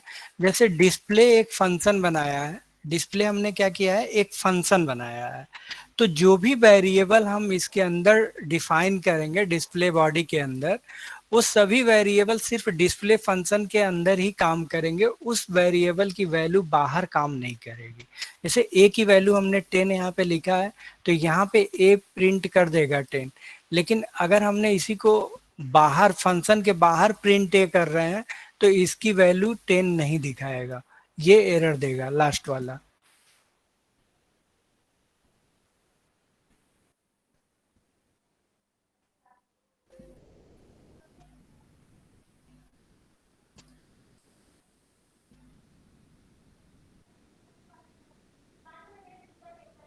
जो पहली वैल्यू दिखा रहा है। लोकल और ग्लोबल का यही मतलब होता है कि लोकल लोकल वेरिएबल वो होता है जब आप किसी फंक्शन के बॉडी के अंदर कोई वेरिएबल डिक्लेयर करते हो तो वो वेरिएबल सिर्फ फंक्शन के अंदर ही काम करता है, फंक्शन के बाहर वो वेरिएबल काम नहीं करता है। और जब किसी वेरिएबल को आप ग्लोबल डिफाइन करते हो, the variable is work in whole file not in a particular function. जैसे फॉर एग्जांपल सपोज अगर यही ए की वैल्यू को हम यहाँ पे टॉप पे डिफाइन कर दें तो अभी यहाँ पे भी ए की वैल्यू 10 प्रिंट होगा और फंक्शन के बाहर भी ए की वैल्यू 10 प्रिंट होगा। तो इसको बोलते हैं ग्लोबल डिफाइन करना। इट्स सॉरी इंडेंट स्पेस यहाँ वो हो गया है।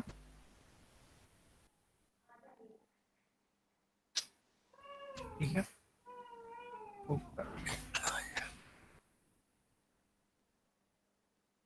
अब देखो दोनों की जगह पे वैल्यू 10 प्रिंट कर रहा है। डेट मीन्स ये हमारा क्या हो गया, ग्लोबल हो गया, वो इस फंक्शन के अंदर भी काम कर रहा है। अगर दूसरा कोई भी फंक्शन हम बनाए वहां पे भी अगर ए को प्रिंट करें तब भी ए की वैल्यू हमें 10 मिलेगी, क्योंकि ए है ग्लोबल डिफाइंड है। अभी नहीं क्लियर हुआ? हो गया सर ना, बहुत सिंपल सा कंसेप्ट है, इसीलिए मैंने कहा कि थोड़ा एग्जांपल्स ऐसे थ्योरेटिकल में देखो क्या है, if a variable is assigned a value anywhere within the function body, it is assumed to be a local unless explicitly declared as global. Variable that are only reference inside a function are implicit global. We use global keyword to use global, ये मैं अभी बताऊंगा global का। यही चीज यहाँ पे किया है, a equal to 15, b equal to 10 ऊपर डिफाइन कर दिया, फंक्शन के अंदर ऐड कर रहा है तो a और b की वैल्यू ऐड हो जा रही है। ठीक है, तो इसका मतलब क्या है, यहाँ पे ए और बी हमारे क्या है, ग्लोबल है। ठीक है, थोड़ा सा और इसमें करते हैं। अभी तो इतना क्लियर हो गया ना लोकल और ग्लोबल का क्या मतलब है? Yes sir. ठीक है, लेकिन मान लो अगर आप इसी वेरिएबल को चाह रहे हो कि ये वेरिएबल की वैल्यू हमारी ग्लोबल ही रहे लेकिन फंक्शन के अंदर हमें डिक्लेयर करना है, तो उसके लिए कीवर्ड होता है ग्लोबल। ग्लोबल ए और देन यहाँ पे लिखिए ए इक्वल टू 10। अब ए जो वैल्यू है वो ग्लोबल ही है, वो इसके बाहर भी फंक्शन के बाहर भी 10 प्रिंट करेगा और फंक्शन के अंदर भी 10 प्रिंट करेगा। पॉइंट समझ में आया कि नहीं? सर इसके एडवांटेज और डिसएडवांटेज क्या है, अंदर और बाहर ग्लोबली? अरे कोई ऐसी वैल्यू है जिसको हमें पूरे प्रोग्राम में यूज करना है तो उसको हम ग्लोबल डिफाइन करेंगे। कोई वैल्यू ऐसी है जो सिर्फ विद इन फंक्शन रहेगी, उसको फंक्शन के अंदर कॉल करेंगे। सर फंक्शन से बाहर और फंक्शन के अंदर ग्लोबल वैल्यू वो मैं मतलब पूछ रहा हूं, कुछ फर्क पड़ता है इससे? क्या चीज? हेलो, तुम्हारी वॉइस यार वो कर रही है ज्यादा। कोई बताए क्या पूछ रहे हैं ये? Hello, I am audible? हाँ सर, नेक्स्ट मैं ये पूछ रहा हूँ ना, किसी वेरिएबल को फंक्शन से बाहर और फंक्शन के अंदर ग्लोबल डिक्लेयर करने से कुछ फर्क पड़ता है? अंदर और बाहर मतलब फंक्शन से बाहर डिक्लेयर करते हैं हमने डायरेक्ट पर, या फिर देखो जब हम, हाँ ठीक है मैं बता, समझ गया तुम्हारी बात। आप ये कह रहे हो कि अगर हम किसी वेरिएबल को फंक्शन के अंदर या बाहर डिफाइन करें तो इससे हमारे प्रोग्राम पे कुछ इफेक्ट पड़ेगा कि नहीं पड़ेगा, यही कह रहे हो?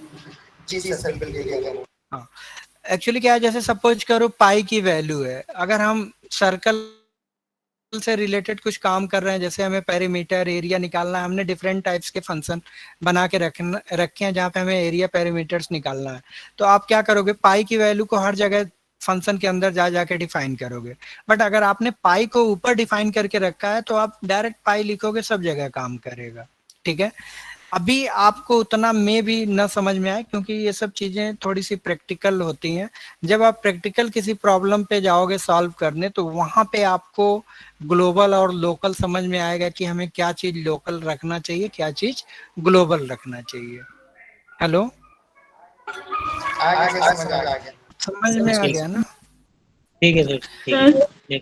हाँ जी बोलो सर। अगर ग्लोबल ए जो है मैंने यहाँ पे फंक्शन के अंदर लिखा, अगर इसी को फंक्शन के बाहर लिखे ग्लोबल ए, हाँ तब भी क्या चलेगा। वो हाँ हाँ जी चलेगा, मैम। क्योंकि फंक्शन के बाहर तो वेरिएबल बाय डिफॉल्ट ग्लोबल होता ही है, वो लिखने की जरूरत नहीं है। हाँ, यहाँ पे अगर कोई वेरिएबल हम लिख रहे हैं यहाँ पे लिख रहे हैं तो ये ग्लोबल है, और यहाँ हमने a इक्वल टू 10 लिख दिया है ना, तो ये तो ग्लोबल है ही, अगर हम ये ना लिखें तब भी वो ग्लोबल रहेगा। अंदर जब फंक्शन के अंदर हम कोई वैल्यू डिफाइन कर रहे हैं और हम चाह रहे हैं कि वो ग्लोबल रहे, तो उस केस में हम लिख सकते हैं ग्लोबल। अभी समझ में आया कि नहीं? आगे सर आगे। हाँ, लेकिन इसमें एक दिक्कत और है, जैसे सपोज करो a equal to a plus 5, हम a की वैल्यू को चेंज करना चाहते हैं, अंदर यहाँ कुछ उस पर अपडेशन करना चाहते हैं, तो अभी ये एरर दे देगा, वैल्यू को चेंज नहीं करने देगा। देखो, local variable a reference before assignment, आप नहीं कर सकते हो, ठीक है। तो अगर आप चाहते हो कि ये वेरिएबल की वैल्यू पे कुछ अपडेट करना है, तो आपको फर्दर यहाँ पे ग्लोबल ये देना पड़ेगा, अब कर सकते हैं। अभी समझ में आया है? आपको एक बार सिस्टम को बताना पड़ेगा, फोर्सली एक्सप्लिसिटली बताना पड़ेगा कि a is the global variable, now you want to change the value of a global variable. Clear है? हेलो?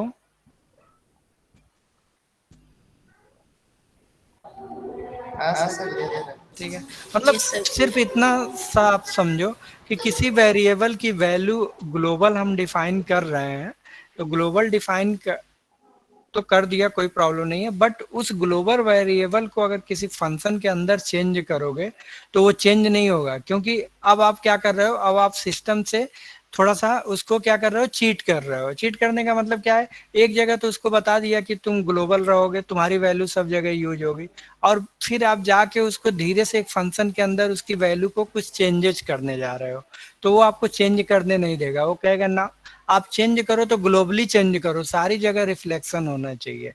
अगर ऐसा होगा तो क्या होगा, लोग सबको दिखाने के लिए वैल्यू ऊपर डाल देंगे कुछ और नीचे जो अपडेशन ट्रांजेक्शन में वैल्यू कुछ और चलेगी, पता चलेगा आपका अकाउंट हमेशा दिखाता रहेगा 1 लाख आपके अकाउंट में पड़े हैं, और इंटरनली वो जीरो हो जाएगा। बात समझ में आ रही है? हेलो? जी सर एक बार रन करा दें। ठीक है, ये ट्रांजैक्शन में भी यूज करते हैं कि जब आप कोई ट्रांजैक्शन करते हो तो आपका अमाउंट उसमें से विड्रॉल करते हो या डिपॉजिट करते हो, तो वो इंक्रीज या डिक्रीज करता है, वो ग्लोबली सभी जगह रिफ्लेक्ट होना चाहिए। ऐसा नहीं है कि सिर्फ एक जगह आपका रिफ्लेक्ट किया, बाकी जगह रिफ्लेक्शन ही नहीं हुआ, तो आपका अमाउंट जो होगा वो अपडेट नहीं होगा। पॉइंट समझ में आ गया? ग्लोबल लोकल पाइथन का ही कंसेप्ट नहीं है, और भी लैंग्वेजेज में भी इम्प्लीमेंट होते हैं, चाहे वीवी स्क्रिप्ट हो, जावा हो, ठीक है। ओके सर इसीलिए एक बार रन करा देंगे। हाँ एक बार रन करा दीजिएगा। हाँ, क्या कह रहे हो, रन कराने के लिए? जी सर। अच्छा, अब अगर सर ये देखिए। बिना ग्लोबल लिखे बिना अपडेट करेंगे तो ये फिर चलने नहीं देगा, कहेगा यहाँ पे तो 10 की हो, इसके अंदर आप चेंज कर रहे हो। हेलो? Okay sir okay. जी सर। ठीक है, सर क्या 5 मिनट का ब्रेक ले सकते हैं? हाँ ब्रेक लेना है, ले लो ले ले लो। ले कल ही शुरू कर लेंगे सर हम। 4:45 पे हम लोग स्टार्ट करेंगे, ठीक है। आप लोग ठीक है रीज्वाइन करने की जरूरत नहीं है, ज्वाइन ही रहना, मैं क्लास कंटिन्यू इसी पे कर लूंगा, ठीक है। Okay sir. ओके।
सर हो गए 45 हो गए।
हेलो। हेलो। हेलो। सभी लोग आ गए हैं, क्लास स्टार्ट किया जाए। यस सर, आगे। जी सर, जी सर। छोटा सा एक फंक्शन में और बचा हुआ है, मैंने बोला था आपको डॉक स्ट्रिंग बनाने के लिए डॉक्यूमेंटेशन कैसे बनाएंगे, ठीक है। तो डॉक्यूमेंटेशन देखो होता क्या है, जैसे हमने कोई लीजिए। फंक्शन, सर हमने कोई, स्क्रीन नहीं दिख रहा है, हाँ स्क्रीन नहीं एक दिख मिनट एक मिनट, शेयर नहीं किया था।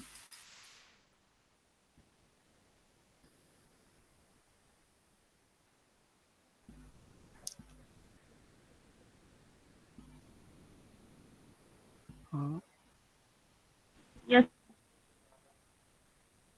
ठीक है। रहा। जी सर, आ रहा।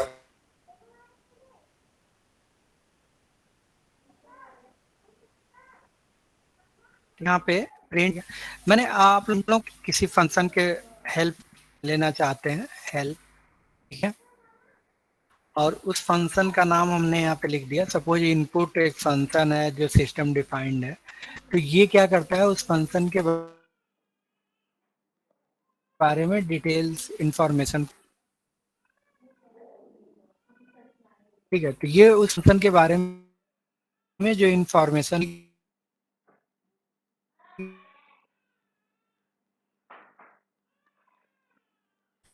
उसको शेयर कर दिया, ठीक है। और डेफ ऐड, और यहाँ पे लिखा है a, b, c equal to a plus b, print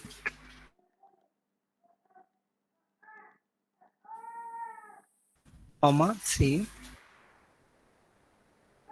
जो भी इसकी फॉर्मेलिटी है। अब मान लो हमने इस फंक्शन के अंदर कुछ मैसेज लिख दिया, this add function is defined to add two numbers and number may be int or float, और इसको हमने बंद कर दिया, ठीक है।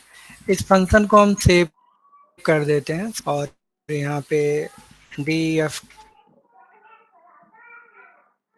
2 कर दिया, 3 कर दिया। ये फंक्शन हमने बना के सेव। सपोज हम इस फंक्शन को रन करते हैं, हमने यहाँ पे रन किया, ऐड 10,10, तो ये क्या करेगा, 10 और 10 को ऐड करके रिजल्ट दिखा देगा। यहाँ पे सम इक्वल टू 20 आया। लेकिन कोई अगर चाहता है कि इस फंक्शन का हेल्प देखना, सपोज हम चाहते हैं कि इसका हेल्प देखें कि ये फंक्शन क्या है, क्यों बनाया गया, तो यहाँ पे हम लिखेंगे हेल्प और अपने फंक्शन का नाम ऐड।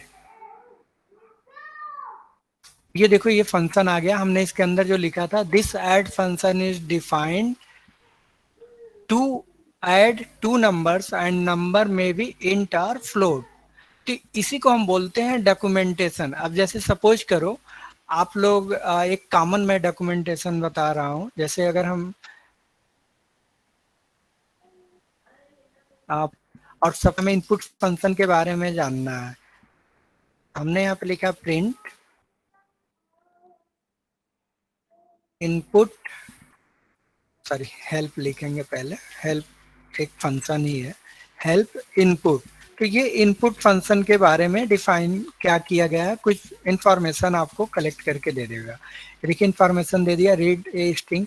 तो जो ये मैसेज है वो इनपुट फंक्शन के अंदर इसी तरह से डिफाइन किया गया है जैसे मैंने अभी यहाँ पे डिफाइन किया है। सपोज आप कोई प्रोजेक्ट बना रहे हो, उसमें कुछ आप अपने फंक्शन या किसी भी लाइन पे आप कोई हेल्प लिखना चाह रहे हो और चाह रहे हो कि जब वो फंक्शन का हेल्प यूजर देखे तो उसको वो हेल्प दिखे। कमेंट्स एक होता है कमेंट्स, कमेंट्स सिर्फ हमें प्रोग्राम के अंदर दिखता है जब हम प्रोग्राम ओपन करेंगे, ठीक है ना। बात समझ रहे हो कि नहीं आप लोग? हेलो यस सर, समझ गया। यस सर, समझ गए। ठीक है ना। तो इसी को हम बोलते हैं डॉक्यूमेंटेशन। जनरली हम लोग क्या करते हैं, कोई सॉफ्टवेयर लेते हैं तो सॉफ्टवेयर का जो इंस्टॉलेशन होता है या जो भी उसके प्रोसेस होते हैं, एक डॉक्यूमेंटेशन वर्ड फाइल बना के आपको दिया जाता है ताकि आप स्टेप बाय स्टेप काम कर सकें। लेकिन जब भी आप कोई भी लाइब्रेरी यूज करते हो, जैसे आप लोगों ने सी या सी प्लस प्लस जावा पढ़ा है, किसी फंक्शन का हेल्प देखने आप चाहते हैं तो क्या करते हैं, उसका हेल्प खोलते हैं। तो जब फंक्शन के हेल्प में आप जाके कुछ लिखे रहोगे तभी आपको दिखेगा वो। अगर आपने कुछ लिखा ही नहीं है तो वो दिखेगा क्या। तो वही है कि जब भी आप अपने फंक्शन में कुछ अपना कमेंट्स या कुछ मैसेज देना चाहें तो उसको ट्रिपल कोट्स में लिख दीजिए। और एक चीज और, यहाँ पे आप इसको इस तरह से डबल भी कर सकते हो। अभी हमने सिंगल ही करके दिखाया था। ट्रिपल रहना चाहिए, ट्रिपल कोट्स रहना चाहिए, ये कंपलसरी है, चाहे सिंगल यूज करें या डबल। ठीक है। और इसको हेल्प देखने के लिए दो मेथड है। ठीक है। एक तो हमने ये बता दिया आपको, प्रिंट हेल्प, और इसके अंदर अपने फंक्शन का नाम लिख दिया। एक मेथड ये है। और दूसरा जो मेथड है वो है आपका प्रिंट, आप फंक्शन का नाम लिखो add dot double underscore documentation doc double underscore. ये भी आपको हेल्प दिखाएगा। दोनों के थ्रू आप हेल्प देख सकते हो, इसके थ्रू भी देख सकते हो, दोनों में कोई डिफरेंस नहीं है। यहाँ पे एक हेल्प खुद एक फंक्शन है जिसके बाद हम यहाँ पे देख रहे हैं।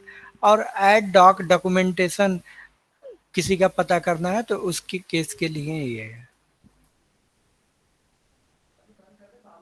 देखो दोनों से आ रहा है वैल्यू, आप चाहे वो यूज करो चाहे ये यूज करो, उससे कोई इफेक्ट नहीं पड़ेगा। समझ में आया कि नहीं? Hello. Yes sir. Yes sir. ठीक है। तो आप किसी भी यूजर डिफाइंड फंक्शन का डॉक्यूमेंटेशन कर सकते हो। जैसे ये हमने लिखा है, accessing the doc string can be access using the doc method of the object और यूजिंग द हेल्प फंक्शन। तो दो मेथड्स है। ये प्रोग्राम हमने एक बनाया भी है यहाँ पे, डेफ माई फंक्शन। इसमें हमने कुछ लिखा ही नहीं था, हमने केवल डॉक्यूमेंटेशन ही लिखा था। ठीक है। अब इसको हमने प्रिंट किया है डॉक, तो पहले से किया तो ये मैसेज आ गया, दूसरे से किया तो भी यही मैसेज आया। तो दोनों मेथड्स आपके पास है, चाहे आप फर्स्ट यूज करो या सेकंड यूज करो, वो आपके ऊपर डिपेंड करता है। क्लियर है सबको फंक्शन? Yes sir. अब किसी को कोई प्रॉब्लम, कोई चीज ना समझ में आया हो तो बताओ। सर आप असाइनमेंट के क्वेश्चंस दे दीजिए, कल एक्चुअली हमने प्रैक्टिस कर लिया था। हाँ ये है, इसमें फंक्शन में है, ये क्वेश्चंस सब दिए हुए हैं। देखो आप इसका सोल्यूशन मत देखना, बनाना। Okay sir. ठीक है ना। ये फाइल हमने शेयर किया हुआ है, ये देखो आप लोग, हमने ये फंक्शन का यूज करके ये प्रोग्राम बनाया था। ठीक है। अब इसको रन करते हैं। आप मल्टीपल चॉइस टाइप का एक प्रोग्राम बनाया था।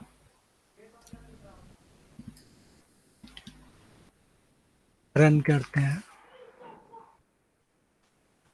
देखो ये चॉइस आ गया, एंटर योर चॉइस। चूंकि हमने वहाँ पे मैसेज चेंज नहीं किया, वन चॉइस दिया, enter first number 20, enter second number 30। तो इसका सम पूछ रहा है, do you want to another calculation, मैंने यस किया। फिर मेनू आ गया, अब ये कह रहा है कुछ और करना है, हमने थर्ड। क्योंकि हमने मैसेज चेंज नहीं किया है इसीलिए आ रहा है, बट एक्चुअल इस पे कुछ और होगा। ये यहाँ पे हमने सब जगह पे ऐड ही लिखा है, बट ये अलग है, ऐड सब्ट्रैक्शन मल्टी और डिवीजन।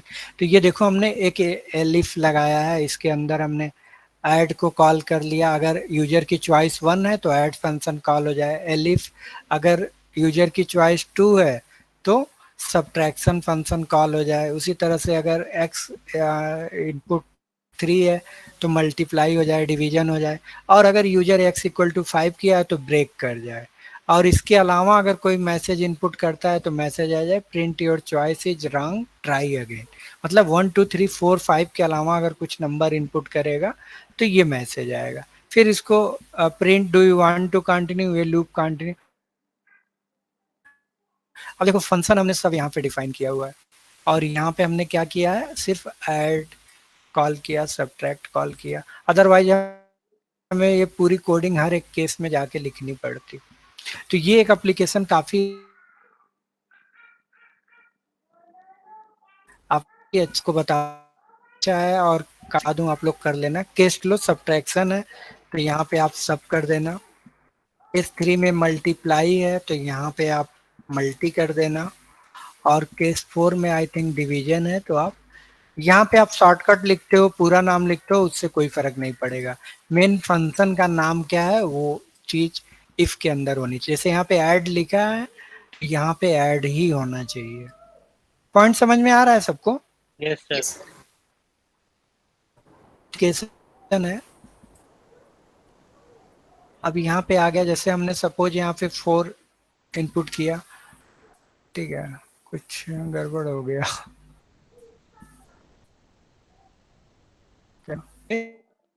है? और यहाँ पे डिफ कैपिटल में है तो इस वजह से ये एरर दे दिया। आप लोग देख लीजिएगा, रन करिएगा इसको, अगर कोई प्रॉब्लम होगा किसी को तो कल हम लोग इसको 5 पे एग्जिट हो गया, फिर दोबारा अगर हमने इसको रन किया, 5 के अलावा कोई नंबर और इनपुट किया, सपोज हमने 10 किया, तो your choice is wrong, try again, do you want to another calculation, हमने कर दिया नो, बंद हो गया।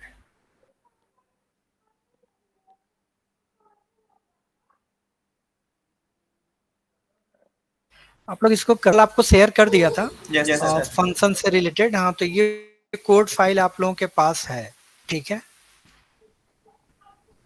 यस आप सर। लोग हाँ आप लोग करिएगा। मैं सोचा था आज लैम्डा फंक्शन बताने के लिए छोटा सा टॉपिक था, तो कल हम लोग लैम्डा फंक्शन या एनोनिमस फंक्शन उसको बोलते हैं, कल किया जाएगा, ठीक है? और फिर फाइल हैंडलिंग भी कल शुरू कर देंगे, ठीक है सर। ठीक है? तो कल Yes, sir. आप लोग कोशिश बस ये करो कि 3:30 राइट टाइम पे ज्वाइन कर।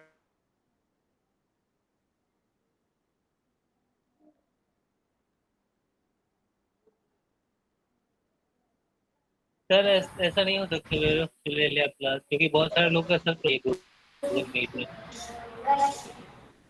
क्या प्रॉब्लम आ रही है बताओ? कनेक्ट हो रहा है, फिर अपने आप डिस्कनेक्ट हो रहा है, फिर कोई स्क्रीन कभी कभी दिखना बंद हो जाता है, कभी दिखने लगता है। कर लो ताकि आज किसी को नहीं दिख रहा था।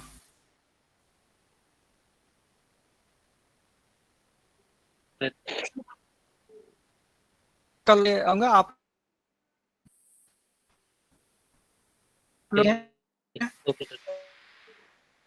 फिर उस पे प्रॉब्लम नहीं कर लोग डायरेक्ट फिर वैसे नहीं सर, पहली बार मुझे फीडबैक मिला है कि प्रॉब्लम हो रही है, बल्कि गूगल मीट पे इजीली चलता है। कोई बात नहीं, कल हम Thank you, sir. ठीक है। हाँ, थैंक यू। फिर क्लास ओवर करते हैं। अगर किसी को कुछ प्रॉब्लम है तो वो पूछ सकता है, अभी मैं हूँ ऑफिस में, अदरवाइज लीव कर सकते हैं आप लोग। Okay, thank you. Okay sir, thank you.